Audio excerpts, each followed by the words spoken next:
My self doctor Sheetal Rajdan, medical officer, Felix hospital. और आज हमारे साथ हमारे डॉक्टर लाइव में है child birth educator and lactation consultant doctor Shweta Upadhyay. Welcome ma'am, welcome in our doctor live. आज हम डॉक्टर साहब से जानेंगे आखिरकार ये मैम चाइल्ड हेल्थ एजुकेटर क्या होता है, किस लिए इम्पोर्टेंट है, इसका क्या रोल है बर्थिंग प्रोसेस के लिए। Thank you so much, Dr. Sheetal, for giving me the platform to educate you, all of you. So, exactly, childbirth education. That means we will educate you about the birthing process, like whether it will be cesarean section, whether it will be normal delivery. But what are the things that will be going with you? आपकी delivery कैसे होने वाली है? And we will boost up your confidence. Like everyone is advised you कि normal delivery ही करनी है, but ये आपके हाथ में नहीं है, but you have to boost of your confidence for that.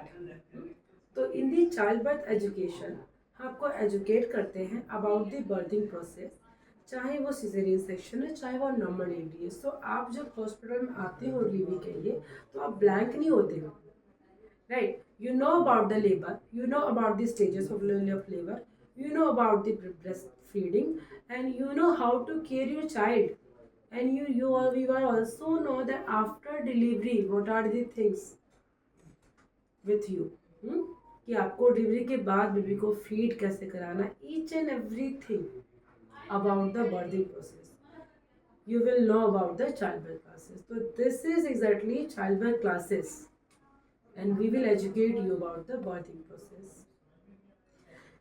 Ma'am जैसे कि आजकल सभी गायनोकोलॉजिस्ट हमारे हिसाब से बहुत अच्छे से गाइड करते हैं, बहुत सारी प्रॉब्लम्स को पहले ही पेशेंट्स के साथ डिस्कस करते हैं। और आजकल लोग इतने अवेयर हो गए हैं, ऐसे में ऐसे सिचुएशन में एक चाइल्ड बर्थ एजुकेशन क्लास का क्या इम्पोर्टेंस है, क्या रोल है। Yes, this is very important. Because क्या होता है ना कि जब भी आप जाते हो कंसल्टेशन के लिए कि you want your husband should be there, right? And every women, every mother, every would be mom wants that husband should know about the changes that she will be dealing, she are dealing exactly. तो जो child birth classes है इसमें हम couple classes लेते हैं, क्योंकि जो भी आपका बर्थिंग पार्टनर है 100% वी आर ट्राइंग कि वो हस्बैंड ही हो, बट वो आपके मदर भी हो सकते हैं, आपकी सिस्टर भी हो सकती है, आपकी फ्रेंड भी हो सकती है। तो जो मदर इन लॉ भी हो सकती है, मदर इन लॉ भी हो सकती है, यस डेफिनेटली एग्जैक्टली। तो क्या होता है कि हो सकता है लेबर के टाइम में मदर को कुछ याद ही ना हो, जो पेन आता है ना, हम कहते भी हैं बहुत हार्ड पेन है, बट उस टाइम पे जो पार्टनर उनके साथ में रहेंगे ना उनको सब याद रहेगा, and he will guide you how to breathe, contraction आया ब्रीथिंग करो, this type of breathing you should do. आप ड्राइविंग करके आ रहे हो तो पेन में आ रहे हो, नॉट लाइक आप स्वेटिंग करते हो। तो these are the things you can do with the labour pains. तो that's why it is very special, because your partner should know what are the changes that you are going through, and the exercises you can do with the father, would be fathers, so that now the responsibility of the parenting, the responsibility of the father can start from the childbirth। उसी time से हम father को guide करना start कर देते हैं कि burping, holding कैसे कराना है आपको। सो ना आज की डेट में क्या है ना कि not I am pregnant, we are pregnant, we are pregnant. इसीलिए चाइल्ड बर्थ क्लासेस डिज़ाइन हुई है, क्योंकि न्यूक्लियर फैमिलीज, पहले जॉइंट फैमिलीज होती हैं, सो दैट बच्चे को कुछ संभालने ना वाले कुछ बहुत आइडिया सारे होते थे, बहुत सारे होते थे। आज की डेट में न्यूक्लियर फैमिली ज़्यादा हो रही है, जहाँ पे सारी रिस्पॉन्सिबिलिटी हस्बैंड वाइफ के ऊपर ही है। अगर वाइफ कंसल्ट करने भी आ रही है तो हस्बैंड उसके लिए छुट्टी लेगा, राइट? तो जब आप क्लासेस में आते हैं ना तो आपको पता होता है न्यूक्लियर फैमिली में भी आप बच्चे को कैसे पाल सकते हैं, कैसे मैनेज कर सकते हैं, कैसे मैनेज कर सकते हैं, कैसे एक हेल्दी इन्वायरमेंट दे सकते हैं, एक हेल्दी टेम्परेचर, एक वेलबींग कर सकते हैं बच्चे को। डिलीवरी के टाइम भी हस्बैंड कैसे अपनी वाइफ को गाइड कर सकते हैं, और कैसे एक हेल्दी डिलीवरी, नॉर्मल डिलीवरी में भी उनको बूस्ट अप और फोकस कर सकते हैं। ये सारे पॉइंट्स हम we will cover up in the child birth classes. That's why it is very important nowadays, Okay. because nuclear family you don't have any idea about the labor. Labour कैसे आएगा? Labour के नाम से क्या आता है हमारे माइंड में? पेन. जब आप हमारे क्लासेस में आते हैं, pain is actually we are waiting for this pain ना. जब से हम कंसीव हुए हम तब से वेट कर रहे हैं कि ये पेन आएगा, कब आएगा? तभी तो तभी तो बेबी आएगा. हाँ? This is the first pain ma'am कि जब Yes. हम वेट करते हैं Wait कि करते दर्द हैं. हो, है ना. Exactly. अदरवाइज हम मेडिसिन लेते हैं कि हमें दर्द ना हो. हम्म. तो ये पहला पेन है. ऐसा आपने बहुत अच्छा कहा कि पार्टनर जो है, चाहे वो हस्बैंड है या चाहे वो फ्रेंड है, कोई भी हो, जो उस टाइम पे आपको गाइड करे, आपकी हेल्प कर पाए, आपका हेल्दी डिलीवरी भी हो एंड हेल्दी आपका रिलेशन भी रहे. Yes. बिकॉज बहुत सारे इश्यूज देखे कि जब झगड़े हुए पार्टनर्स के बीच में जस्ट बिकॉज ऑफ कि जब बच्चा रात भर सोने नहीं दे रहा है, आपको Exactly. उठना पड़ रहा है, तो उन चीजों के लिए वेरी नाइस. सो Because क्या होता है कि once the parents, always the parents, right? So this is the time you can celebrate with your partner in the classes too. ये जो memories है ना आपकी, वो लाइफ टाइम की memories है. Okay. You can save it कि हम ये सारी चीज़ें हमने सीखी थी. And you are not blank. आप डिलीवरी के बाद में ना एकदम घबराए से नहीं होते हो. आप informed he, this is your informed decision. आपको सब पता होता है कि अच्छा ठीक है ऐसे होगा. आप प्रैक्टिकल क्लासेस ले चुके होते हो, आप और आपके पार्टनर. तो you both are very confident कि अब हम जाना कैसे है, घर पे कैसे करना है, everything. That's why it's very important कि आप एक हेल्दी डिलीवरी करो with the information that will be right. Ma'am, now the next question comes कि एग्जैक्ट टाइम क्या है इस एजुकेशन क्लास का? किस मंथ में ये एजुकेशन क्लास ले लेना चाहिए? Exactly. Now, after 7 months, after 30 weeks, you can start the classes. Okay. I'm not because आप बहुत पहले ले लोगे तो you will forget, आप भूल जाओगे आपका लेबर कैसे आया, स्टेजेस में लेवल थी. अगर आप नियर डियर लेते हो तो आपको सब चीज़ें याद होती है, रिकॉल होती है कि हाँ अब लेबर है, मुझे अब ये सब करना है. एंड मैम, अगर हम टॉपिक्स की बात करें, किन टॉपिक्स को आप कवर करते हो इस एजुकेशन क्लास में? Yes. Topics are like first thing about the labor, because if you are primary, अगर हम बोले कि आप फर्स्ट कंसीव है तो आपको कुछ भी आइडिया नहीं होता कि ये ट्रू पेन है या फॉल्स पेन है, आपको हॉस्पिटल कब आना है. क्योंकि कई बार ऐसा होता है कि कपल्स को लगता है ओ माय गॉड ये तो पेन आ गया, पेन हम चलते हैं hospital. So everything about the labour first class में होता है कि आपको हम लेबर के बारे में सब कुछ बताते हैं कि लेबर क्या होता है, कितनी स्टेजेस होती हैं, ट्रू पेन कौन सा है, फॉल्स पेन कौन सा है, आपको कब एक्चुअली में हॉस्पिटल आना है और कब आपको घर पे के टेली. नेक्स्ट क्लास होती है आपकी practical about the labour classes. आप लेबर तो जान लिया, समझ लिया, बट एक्चुअली करना क्या है. लेबर आए तो आप लेबर रूम में भी हो तो what are the exercises, what are the various positions, and so that you can do in the labour room too, you can do in the ward too. अगर आप हॉस्पिटल में एडमिट भी हुए हो तो सारे एक्सरसाइज, क्योंकि हम सब कहते हैं आप एक्टिव रहो, लेबर में भी आप एक्टिव रहो. ऐसा नहीं होगा ना कि आप लेटे रहो लेबर आ जाएगा. उसके लिए कुछ तो करना पड़ेगा. सपोज एक बलून है, अगर हमें बेबी को लाना है तो उसको डाउन तो करना पड़ेगा. सो आसन्स, एक्सरसाइजेस, रिलैक्सेशन, बट उस टाइम पेन भी आ रहा होगा आपको. अगर मैं स्ट्रेट फॉरवर्ड कहूँ नहीं आपको तो एक्सरसाइज करनी है तभी आपका बेबी डिलीवर होगा, कर पाओगे? नहीं कर पाओगे क्योंकि पेन भी आ रहा. तो पेन के लिए there are very relaxation technique, breathing exercises, relaxation techniques. तो जब कॉन्ट्रेक्शन आएगा आपको वो रिलैक्सेशन करना है, कॉन्ट्रेक्शन चला गया आपको लेबर एक्सरसाइजेस करनी है. तो दीज आर द कॉम्बिनेशन. तो जो नेक्स्ट प्रैक्टिकल क्लास होगी आपकी उसमें कॉम्बिनेशन समझाया जाएगा कि आपको रिलैक्सेशन कब करना है, मसाजेस कब करनी है. हस्बैंड शुड नो कि अगर लीवर का पेन आया है तो आप बैक मसाज करके फुट बेबी मदर को रिलैक्सेशन दे सकते हो. These are the natural technique for the pain relief. Next class होती है आपकी ब्रेस्ट फीडिंग, कि बच्चे को आपको आपके अंदर जो ऑक्सीटोसिन है वो मिल्क के रूप में कैसे आएगा. Physiology, anatomy, all about the breast feeding.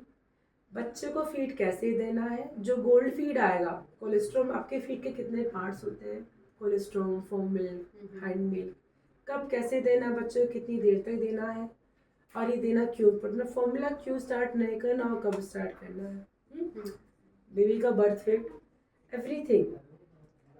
Next होता है, और इसमें अगर हम कई बार ये भी देखते हैं मदर्स को कि कई बार मदर्स की कुछ ब्रेस्ट में एबनॉर्मेलिटी होती है जिससे वो फीड नहीं करा पाती है, और बहुत चैलेंजेस आते हैं, लाइक इन्वर्टेड निपल होता है, फ्लैट निपल होते हैं।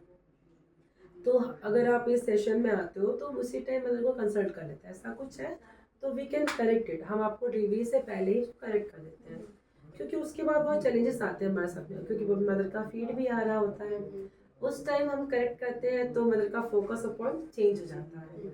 अब तो बच्चे का पेट भरना है, कोई बात नहीं, डिलीवरी से पहले आपको खुद को हेल्दी करना है। लास्ट क्लास होती है आपकी parenting, because psychological parenting, good parenting is matters, क्योंकि nowadays postpartum depression is very common in India. तो पेरेंटिंग क्लास में हम ये सिखाते हैं कि फादर को what are the things father can do and what are the things mother can do, burp कैसे कराना है, सुलाना कैसे है, लेटाना कैसे, आपका रूटीन कैसे चेंज होगा बच्चे के साथ में, कब भूख लगी है, कब पेन आया है, वो कोलिक पेन तो नहीं है, वो नॉर्मल, बेबी को बर्प कैसे करना है, स्वेडनिंग कैसे करनी है, बाथ कैसे करना है, मसाज कैसे करना है, एवरीथिंग आपको न्यूबॉर्न बेबी को एक्चुअली में अपने साथ कैसे हेल्दी इन्वायरमेंट एडजस्ट करना है, और आपको कैसे एडजस्ट होना है, सो दैट कि ऐसा नहीं कि तुम करो ये मैं करूँ, आपको पहले से पता होगा what are the things father can do. Father can do the burping, holding, diaper changing, mother can do breast feeding, massages and the holding of baby, KMC postures, like बच्चे को सीनेस लगा के रहना। So these are the things you can do in the parenting classes, practically भी होती है आपकी, थ्योरिकली भी होती है। मैम ये चाइल्ड बर्थ एजुकेशन क्लासेस में क्या ये सिर्फ उन्हीं लोगों के लिए इम्पोर्टेंट है जिनको एक नेचुरल डिलीवरी की तरफ जाना है, लेकिन नॉर्मल डिलीवरी की तरफ जाना है, या उनके लिए भी जिनके लिए सिजेरियन का रिक्वायरमेंट रहता है, या किसी भी तरीके से, या कोई फोर्सफुली जैसे वैक्यूम डिलीवरी हो रही है या कुछ भी, तो उन चीज़ों उनके लिए भी है? बिल्कुल है। एक्चुअली ये कि मिथ है हमारा कि जो चाइल्ड बर्थ क्लासेस होता है वो सिर्फ नॉर्मल डिलीवरी के लिए ही होता है, ऐसा है 80%। वी आर ट्राइंग कि नॉर्मल डिलीवरी हम आपके कॉन्फिडेंस को बूस्ट अप करते हैं कि आपको लेबर से डर ना लगे। पेन इज गुड, पेन नहीं आएगा तो बच्चे का साइन कैसे आएगा, बच्चा आने वाला है ना। तो हम आपके कॉन्फिडेंस को बूस्ट अप तो करते हैं for normal delivery, but any how it is 100% decision of your gynaec. Any how अगर उस टाइम में कुछ आपके सोनोग्राफी में कुछ एबनॉर्मलिटीज आती हैं, या फिर लगता है कि बेबी का हेड बड़ा है, इसमें करना पड़ेगा सीजेरियन, तो उस केस में भी child birth class is very important for you, because you can recover your self very fast. You know about the recovery process, you know about कि आप अगर डिलीवरी के बाद में गए हो रिकवरी रूम में, वार्ड में, तो what are the things going on with you, आपको कैसे बच्चे को ब्रेस्ट फीड कराना है, आपको कैसे बच्चे को बेबी को होल्ड करना है, एवरीथिंग।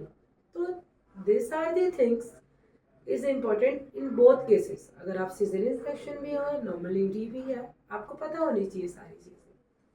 मैम इसके अलावा क्या कोई वर्चुअल चाइल्ड बर्थ वो भी अवेलेबल है एजुकेशन ऑप्शंस?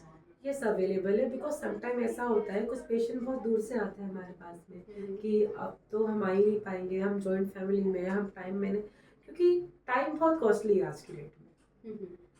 हस्बैंड वाइफ दोनों वर्किंग है, वो कई बार टाइम निकाल पाते हैं, कई बार नहीं निकाल पाते हैं, बट एवरी मदर वांट्स कि मुझे क्लासेस लेनी है, तो उनके लिए हमने डिज़ाइन किया है वर्चुअल प्लेटफॉर्म कि अगर आप नहीं आ पाते हैं तो आप जहाँ हैं आप वहीं से ऑनलाइन क्लासेस ले सकते हैं। तो ये क्लासेस हम आपको ऑनलाइन भी प्रोवाइड करते हैं। दिस इज़ बेस्ट कि आप एटलीस्ट 2 क्लास में तो आए यहाँ पर कि आप फिजिकली कर पाएँ, but if it is not possible for you then you can start the virtual classes, आप वो भी ले सकते हैं। ओके मैम, जैसे डिलीवरी तो हो गई, उसके बाद की इन केस अगर कोई कॉम्प्लिकेशन होता है तो क्या ये क्लासेस उसमें भी हेल्प करती हैं? जैसे किसी पेशेंट को पोस्टमार्टम हैमरेज हो रहा है, तो पोस्टमार्टम का आप कैसे प्रिपेयर करेंगे मेंटली खुद को, उन चीज़ों के लिए भी कुछ है? हाँ, दिस इज एक्चुअली अगर आपको पोस्टमार्टम हेमरेज भी हो रहा है ना, तो जब हम आपको ब्रेस्ट फीड के लिए गाइड करते हैं ना, तो हम आपको बताते हैं if you are continue with the breast feeding ना, तो आपके यूट्रस भी कॉन्ट्रैक्ट करते हैं। सम टाइम मेरे को पेन आ रहा होता है यूट्रस में, उसको कुछ पता नहीं होता, मुझे ना नीचे पेन आ रहा है जब मैं फीड कराती हूँ, तो वी विल एजुकेट यू कि this is a healthy pain. ये पेन आएगा because it will prevent you from the uterus cancer and haemorrhage if you are continue with the breast feeding. तो आपका जो कंटिन्यू ब्लड निकल रहा है, आप एनेमिक होने से बचेंगे, ये उसको भी डिक्रीज करेगा। तो this will be cover in a postmortem haemorrhage too. मेरे को पता होता है कि अगर मैं कंटिन्यू ब्रेस्ट फीडिंग कराती हूँ तो मेरा जो ब्लडिंग हो रहा है वो भी कम होगा। और आपका फोकस पॉइंट थोड़ा चेंज होता है, आप थोड़ा डिस्ट्रैक्ट होते हैं फ्रॉम दैट कि आपका फोकस कंटिन्यू बच्चे की भूख पे, बच्चे की फीडिंग पे जा रहा है। मदर में भी जितना क्लोज रहेंगे उतना हैप्पी इन्वायरमेंट रिलीज होगा। This will provide you happiness. अब हम कहते हैं बच्चे को आप केएमसी दो, मतलब कंगारू मदर पोजीशन दो, बच्चे को सीने से लगाओ। जब मैं एक्चुअली मदर को रेस्ट नहीं मिल पाता जो मदर वार्ड में होती है, because everyone came to meet, है ना। और उस टाइम पे जब मदर, हम कहते हैं आप सोइए, बट सम टाइम मदर को हेडेक भी आ रहा होता है। जब बच्चे को ऐसे लेके सोते हैं केएमसी पोजीशन में ना, वो मेरी जितनी डिलीवर मदर है वो खुद एक्सपीरियंस करती है, वो जो सुख है सबसे अच्छा सुख होता है हर मदर के लिए। Same position mother can take a rest. आपने रेस्ट लिया, आप फीड खा रहे हैं, आपने रेस्ट लिया, आप फीड खा रहे हैं, आप खा रहे हैं, पी रहे हैं। तो this is how you can distract your mind from that pain and you can continue with the breastfeeding. So it will also help in postpartum hemorrhage too. And in classes में आप बहुत बार positioning भी बताएंगे, जैसे कि हमें breast feed कैसे कराना चाहिए, क्या टेक्निक्स होती हैं, बिकॉज मदर्स को, जैसे जो फर्स्ट टाइम मदर होते थे, डेफिनेटली उनको बिल्कुल भी नहीं पता होता है कि क्या हमारे बच्चे ने दूध पिया, क्या उसका पेट भरा, हमने दूध तो पिलाया था बट हमें कैसे पिलाना हमें समझ ही नहीं आ रहा, हम लगा तो रहे हैं बट वो पी रहा है नहीं पी रहा है हमें नहीं पता चल रहा। तो क्या वो उसके बारे में भी आप एजुकेट करते हैं? Yes, this is a very common challenges that is every जो हर माँ फेस करती है, और हमेशा क्वारी आती है हमारे पास कि पेट तो भर ही नहीं रहा। और क्या होता है फर्स्ट टाइम कंसीव में कि वो होल्ड तो करती है, ठीक है, मम्मी ने बता दिया, मदर इन लॉ ने बता दिया ऐसे होल्ड करना, बट कंटिन्यू पेन हो रहा होता है मदर को ब्रेस्ट में, और उनको बताया जाता है पेन तो होता ही है ब्रेस्ट फीडिंग में, that is normal, but that is not normal. If you have any pain in the breastfeeding, there is something error is happening. आपको अगर जरा भी पेन आ रहा है तो कहीं ना कहीं कुछ ना कुछ गलत हो रहा है, तो ब्रेस्ट फीडिंग में पेन आपको आना ही नहीं चाहिए। That is a very happiest moment for every mother. तो जब आप फीड कराते हैं बच्चे को, तो बच्चा खाली निप्पल को होल्ड करता है, इसीलिए पेन आता है। और जब आपको पता होता है कि बच्चे को आपको ऑफर कैसे करनी है अपनी ब्रेस्ट, फोर्सफुल फीडिंग नहीं करानी है, तो बच्चा एरियोला जो ब्लैक पोर्शन होता है उसको होल्ड कर रहा होता है, तो देयर इज नो पेन, आपको उसमें कोई पेन नहीं आता। तो this is the important of the holding position, latching, if you know. तो ये चीजें बहुत जरूरी yes, and the holding process, baby का हेड ऑलवेज अप होना चाहिए। मैंने देखा मदर फीड कर रही है, हेड डाउन हो रहा है, तो आपको बैक पेन करेगा, वो ऑलरेडी सर्वाइकल पेन करेगा, और बेबी को भी फीड प्रॉपर डाइजेस्ट नहीं होगा और बाबा डिमांड चाहिए। नेक्स्ट आता है कि बेबी का फीड हमें फुलफिल नहीं होता है, कि देखो हम इस क्लास में ये पेरेंट्स को बता के भेजते हैं, चलो आपको जो पहला दूध आएगा ना वो कोलेस्ट्रॉम आएगा। कोलेस्ट्रॉम हम कहते हैं गोल्ड है बच्चे के लिए, फर्स्ट वैक्सीनेशन है, अमृत है माँ का, तो वो गाढ़ा होता है, न्यूट्रिशन ज़्यादा होता है, इसीलिए वो कम आता है। येलो कलर का आता है, high amount of nutrition, and every mother is thinking कि मेरा तो फीड ही नहीं आ रहा, मैंने कुछ खाया पिया नहीं है ना इसीलिए। But I will sure you कि आपके अंदर कैलोरीज रिजर्व होती है फीडिंग के लिए। अगर आप 6 आवर्स के बाद भी अगर आप वाटर ले रहे हो, कुछ खाया नहीं है 24 घंटे में, तो वो आपके हाइड्रेशन के लिए, आपके न्यूट्रिशन के लिए, वो इन्हांस करने के लिए फीडिंग को इम्पोर्टेंट है।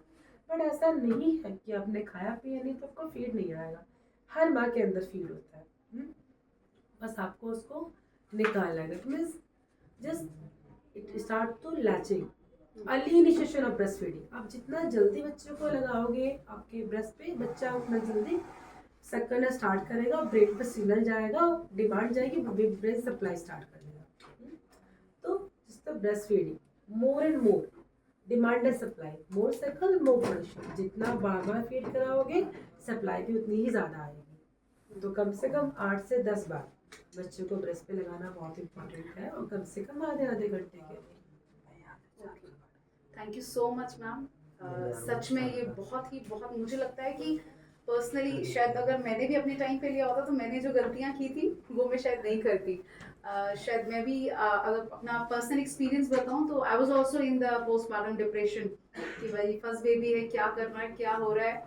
सो बहुत ज़रूरी है ये क्लासेस। एग्जैक्टली, समटाइम तो हमारे पास मदर आती है, उन्हें कुछ आइडिया ही नहीं होता, because they are in postmortem depression, this is blue moon, एकदम कुछ भी आइडिया नहीं क्या होता। हो रहा है। हम हस्बैंड को बताते हैं दिस इज ए नॉर्मल, ये हार्मोन है, आपको उस टाइम पे मदर को गाइड करना है, समझाना, आपकी हेल्प करनी है, क्योंकि मदर ही सबको डील कर रही होती है। हमारे इंडिया ना मेल डोमिनेट, लाइक मैंने देखा है ओपीडी मदर्स आती है, वो बच्चे को होल्ड भी कर रही है, फीड भी कर रही है, उठ के बब भी कर रही है, डायपर भी चेंज कर रही है, मतलब वो बच्चे के सारे काम कर रही है, और प्लस वो कंटिन्यू 24 घंटे फीड कर रही है। कारण हर 2 घंटे में फीड करना इज नॉट इजी। हाँ, उससे उनकी हेल्थ भी आगे मदर फीड impact में करेगी, right? बार बच्चे को भूख लगती है, बिकॉज बेबी के अकॉर्डिंगली फीड आता है। फॉर्मूला में तो आप एक बार दोगे तो 3 घंटा बच्चा रेस्ट करेगा, बिकॉज लैक्टोज ज़्यादा है, रिलीफ मिल जाएगा। बट ब्रेस्ट फीड में मदर को कंटिन्यू एक्टिव रहना होता है। 6 मंथ की journey is very tough for a mother, और if family is not supporting in that time ना, दैट इज़ वेरी टफ। तो ये बहुत इंपॉर्टेंट है कि फैमिली की भी एक काउंसलिंग हो, एक एंटीनेटल काउंसलिंग हो। मैं ये सबको गाइड करती हूँ कि एटलीस्ट आपको डिलीवरी से पहले तो एक बार काउंसलिंग करना चाहिए फैमिली के साथ भी। सो हम चाइल्ड बर्थ क्लासेस में ना लास्ट सेशन में फैमिली के में कोई भी, या आपकी मदर इन लॉ आए आपके साथ में, आपकी सिस्टर है या हस्बैंड है, बट वो आए, सो दैट में वो समझ पाए कि आने वाला जो पीरियड है उसमें आप एक मदर है, आप सिर्फ उनकी डॉटर इन लॉ ही नहीं है। हाँ, आपके ऊपर बहुत सारी रिस्पॉन्सिबिलिटी है, नहीं जिनमें उनकी हेल्प आपको बहुत इंपॉर्टेंट है। Thank you so much ma'am, thanks for the valuable information. So मैं रिक्वेस्ट करूंगी अपने सारे व्यूअर्स को, अगर आपको इसके रिगार्डिंग आपके दिमाग में कोई भी क्वेश्चंस आ रहे हैं, कोई भी मन में आपके कोई ख्याल है, कुछ भी आप पूछना चाहते हैं, तो प्लीज़ हमारे कमेंट बॉक्स में अपना क्वेश्चन लिखें, अपना फ़ोन नंबर लिखें, हम आपको खुद कॉल करके आपके क्वेश्चंस का जवाब देंगे। Thank you so much. Thank you.